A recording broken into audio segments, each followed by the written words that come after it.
Bonjour, bienvenue dans cette première vidéo que je fais pour le site lerussefacile.com. J'espère que vous serez tolérants sur la qualité, c'est ma première vidéo. Donc voilà, pour la première vidéo, je voulais faire la revue d'un livre pour apprendre le russe. En fait, c'est pas une méthode, mais je trouve indispensable quand on apprend une langue. C'est un guide de conversation. Alors, celui-ci, c'est Lonely Planet. J'adore Lonely Planet et leur guide de conversation. Je trouve ça très bien fait, c'est très clair. On trouve tout ce dont on a besoin en voyage. Et aussi, ce qui est très intéressant, on trouve une introduction avec la grammaire de A à Z. C'est passé en revue en 10 pages, voilà, comme ça, avec des petits tableaux bien faits pour les déclinaisons, expliquer être, le futur.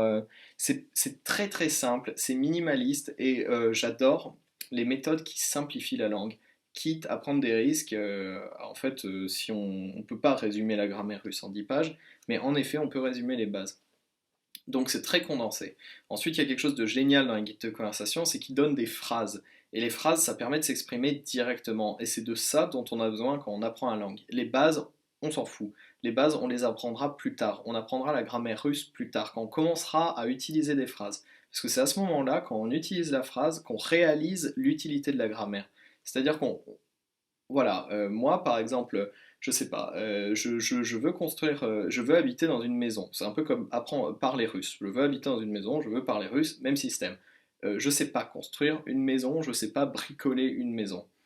Et ben ce dont j'ai besoin tout de suite, c'est qu'on me donne la maison. Je prends la maison, j'ai des murs, ça match comme ça, c'est déjà fabriqué. La phrase c'est pareil, c'est du préfabriqué. Est-ce que ça pose un problème? Au début, non, on connaît ces phrases et généralement, c'est ce que je vais,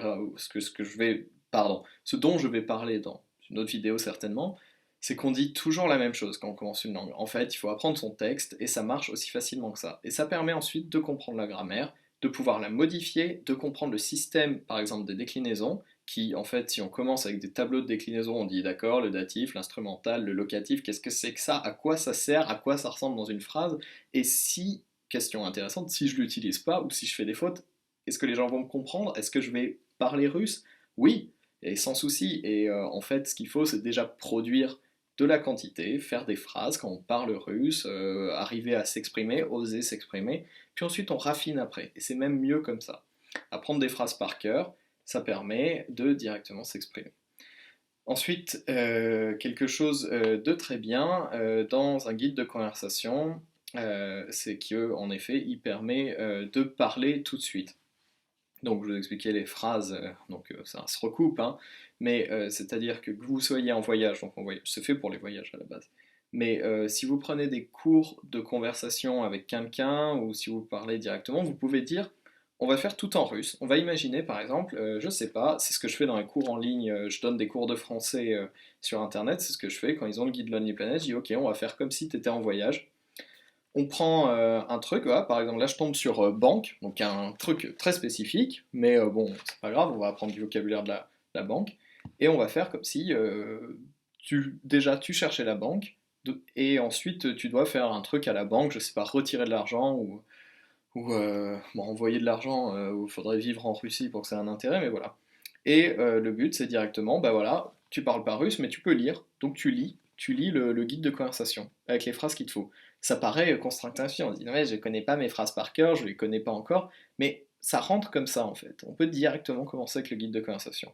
Ce qui est très bien avec le guide de conversation et surtout Lonely Planet, quelque chose que j'adore, je trouve ça génial, c'est que on a la phonétique en alphabet latin, mais elle est très précise. Je veux dire, c'est instinctif. Quand on lit le truc, là, on a Kagda, non, je lis à l'envers, donc Kagda Atkrivaitsa, quand on lit comme ça sans accent, et c'est très, très proche de la vraie prononciation. Parce qu'il y a d'autres façons de traduire, comment ça s'appelle, la transcription de l'alphabet russe vers d'autres alphabets où ils mettent quand même d'autres caractères qu'on comprend pas, des Z avec des trucs et tout ça. Non, là, les planètes, c'est simple, c'est directement ce dont vous avez besoin. Donc voilà, pour la première revue, Lonely Planet, je vais mettre un lien Amazon dans l'article. Ça coûte 8 euros. Et moi, je m'en sers tout le temps quand j'apprends le russe parce que les phrases, c'est super bien. Le russe, c'est une langue parfaite à apprendre avec des phrases parce que ça vous évite de réfléchir à chaque fois que vous rajoutez un mot dans la phrase à comment le décliner.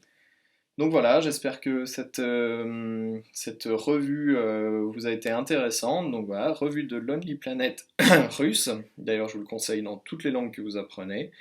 Super bien en voyage aussi, très léger, très petit. Voilà, mise à jour régulièrement. Je crois que j'ai même pas la dernière version, que la dernière version est encore mieux. Donc voilà, je vous conseille de l'acheter au plus